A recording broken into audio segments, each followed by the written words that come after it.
महाराष्ट्र राज्य विद्युत वितरण कंपनीने या विद्युत कंपनीत काम करत असलेल्या हजारो कंत्राटी कामगारांना काढून टाकल्यामुळे हे कामगार कोर्टात गेले आहेत.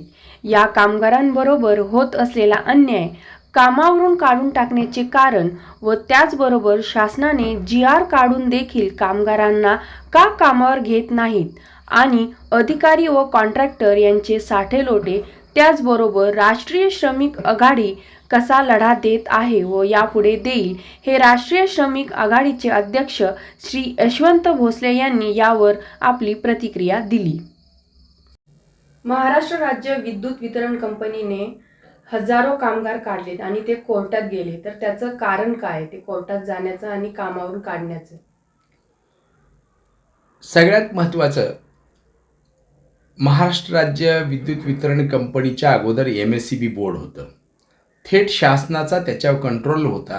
आता मध्यंतरीच्या कालखंडामध्ये त्याची वितरण कंपनी, वीज वितरण कंपनी करण्यात आली. वीज तांत्रिक हे पद कायमस्वरूपी आहे.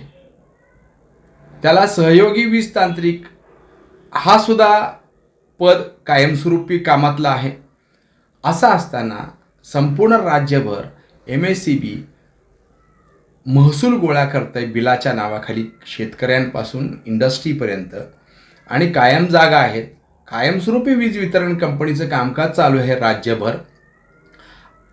करोडो रुपयांचा त्या ठिकाणी सेस त्यांना त्या निमित्तानं मिळत असतो. असं असताना दुर्दैवानं या ठिकाणी कर्मचाऱ्यांना कंत्राटी पद्धतीवर घेणं हेच मुळात चुकीचं आहे, बेकायदेशीर आहे. आता 10-10, 15-15 वर्ष कंत्राटी पद्धतीवर ही कामं करत होती मुलं.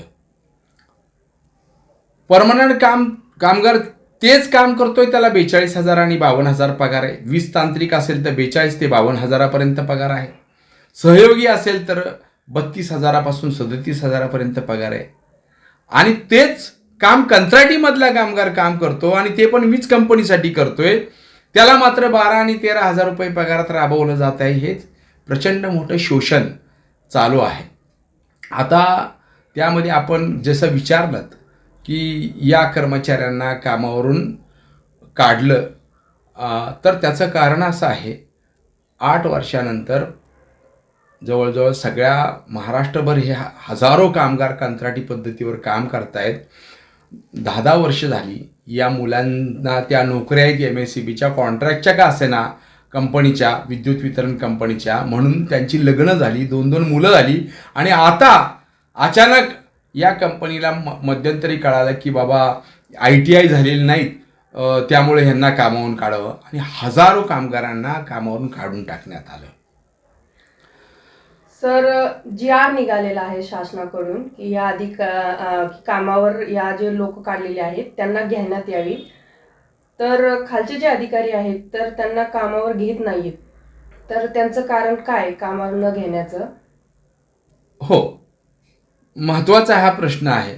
ज्यावेळेस ह्या लोकांना कामावरून काढून टाकण्यात आलं, तेव्हा त्यांनी आपापल्या संघटनांच्या माध्यमातून, आता राष्ट्रीय श्रमिक आघाडी संघटना जशी राज्यभर वीज वितरण कंपनीच्या कामगारांचं काम करते, त्यावेळेला ज्या बाकीच्या ज्या संघटना आहेत आणि आमच्या संघटना ह्या ज्यावेळेस गेल्या महाराष्ट्र शासनाकडं की तुम्ही बाबा हे या कर्मचाऱ्यांना बेकायदेशीर काढलं आहे, ह्यांना कामावर घ्या, 240 दिवस झाल्यानंतर ते रेग्युलराईज होतात, परंतु तुम्ही काढल्यामुळे ह्यांची उपासमार चालू आहे,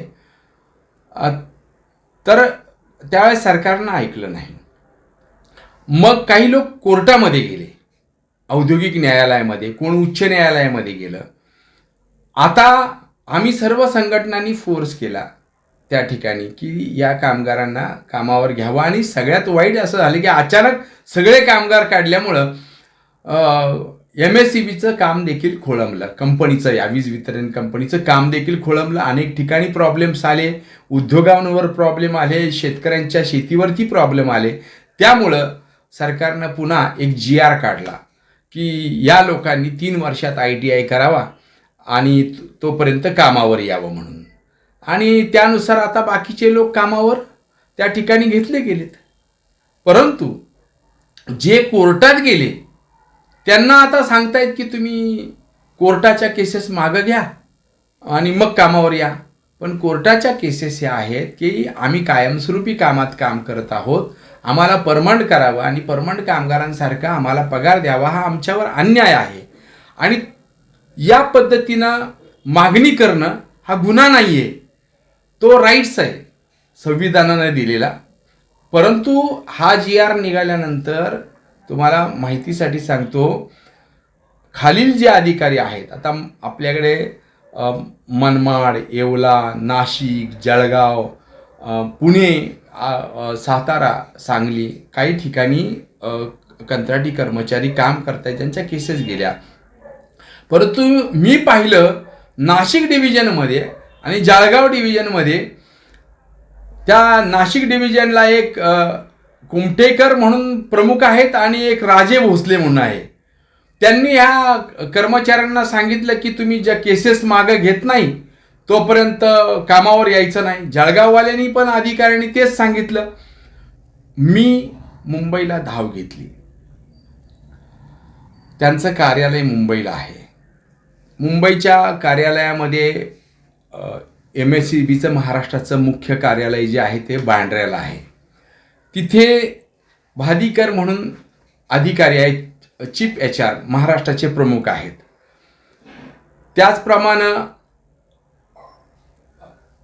इतर काही अधिकारी आहेत ज्यांना मी तिथे भेटलो मुंबईला जाऊन, आणि इथं त्यांची सगळी कथा जी आहे ती तिथल्या लोकांना सांगितली. तिथे दुसरे एक अरविंद भादीकर आणि डोकेसाहेब म्हणून आहेत.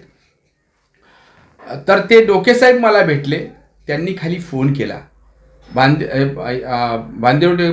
भादीकर साहेबांनी देखील सांगितलं की तो त्यांचा राईट आहे कोर्टात जाणं, तर ह्या मुलांना तुम्ही कामावर घ्या.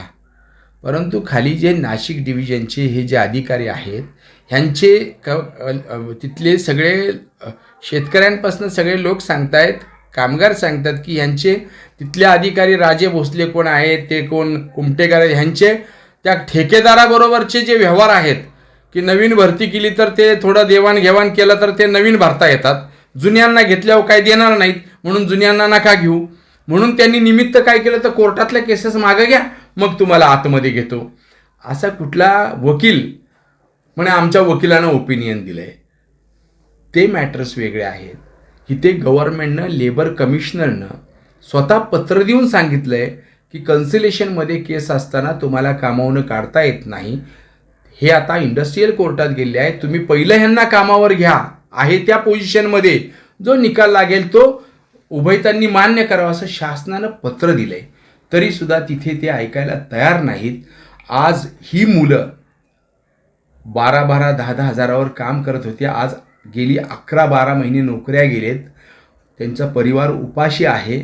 ही मुलं मुंबईला चक्रा मारतात, मंत्रालयात चक्रा मारतात, माझ्याकडं पुण्याला येतात, त्या नाशिक डिव्हिजनला जाऊन ह्या राजे भोसले तो कोण कुमटेकर आहेत त्यांच्या पाया पडतात की साहेब आम्हाला कामावर घ्या. कारण केस त्यांच्या काढणं हातात नाही आहे. केस ही संघटनेने टाकलेली आहे, त्यांना वैयक्तिक काढता येत नाही. सगळं सांगून झालं आहे. परंतु 1-1, 2-2 लाख रुपये पगार असणाऱ्यांना, ह्या कर्मचाऱ्यांना 12,000 रुपये घेणाऱ्या यांचं काही देणं घेणं नाही. उलट नवीन भरतीत अजून काही नवीन मिळतं आहे का, या पायी मी तर वरिष्ठांना सांगितलं आहे की तुम्ही लवकरात लवकर ह्या मुलांना कामावर घ्या. आणि जे अधिकारी या पद्धतीचं काही मुद्दाम दिरंगाई करतात, आज मुंबईच्या वरिष्ठांनी सांगून सुद्धा ऐकत नाहीत, त्यांच्यावर कडक कारवाई कारण या मुलांना कामावर घ्या. सर, जर जी आपली राष्ट्रीय श्रमिक आघाडी संघटना आहे, महाराष्ट्र राज्य विद्युत वितरण कंपनीमधील जे कामगार आहेत त्यांच्याविषयी तुम्ही लढत आहात, तर तुम्ही जो आत्ता जेवढे एक्सप्लेन केलेलं आहे, तर याविरुद्ध तुम्ही न्याय मिळवून देण्यासाठी कुठली दिशा असेल आता पुढे? हो, आता तर जळगावला आंदोलन चालू आहे, उपोषणाचं कर्मचाऱ्यांचं आंदोलन चालू आहे. मनमाडला, येवल्याला झालं चालू, तिथे त्यांचा आक्रोश चालू आहे. इथे मुंबईला वारंवार मी स्वतः मुंबईला वरिष्ठांना भेटलो आहे. आता मी महाराष्ट्राचे आमचे नेते, आमच्या पार्टीचे नेते आणि आदरणीय उपमुख्यमंत्री देवेंद्र फडणवीस साहेब यांच्याकडे हे विभाग आहे वीज वितरण कंपनीचा, त्यांना मी विनंती करणार आहे, कारण त्यांनीच हा GR काढायला लावला आणि हजारो कामगारांचे त्यांचं जीवन वाचवलं आणि पुन्हा कामावर घ्यायला लावलं त्यांनीच. त्यामुळे त्यांना सांगणार आहे की हे खालचे अधिकारी तुम्ही आदेश देऊन सुद्धा ऐकायला तयार नाहीत. केसेस काढून घ्या. केसेस हा फंडामेंटल राईट आहे ह्या कामगारांचा. जो निकाल लागेल ते लागेल तोपर्यंत ह्या कर्मचाऱ्यांना कामावर घ्यावं असं गव्हर्नमेंट लेबरचं पत्र आहे. त्यानुसार तुम्ही आदेश द्यावेत म्हणून देवेंद्र फडणवीस साहेबांना मी पुढच्या आठवड्यात भेटत आहे. महाराष्ट्राच्या वीज वितरण कंपनीच्या अध्यक्षांना सुद्धा पुढच्या आठवड्यात मी भेटणार आहे. सगळ्यात महत्त्वाचं, जे हे अधिकारी खालचे मनमाड, येवला, नाशिक इथले, जळगाव हे किंवा महाराष्ट्रातले या कामगारांना या GR नुसार कामावर घेतले नाहीत, त्यांच्यावर शासनानं सक्त कारवाई करावी अशी माझी मागणी राहील. मी त्यांची नावं पण देणार आहे आणि नाही झालं तर पुढची कारवाई कायदेशीरसुद्धा संघटना करेल. आणि मला खात्री आहे देवेंद्र फडणवीस साहेब एक संवेदनशील आमचे उपमुख्यमंत्री आहेत. ते कायदेशीर या कामगारांना न्याय देतील आणि लवकरच ही कामगार कामावर जातील.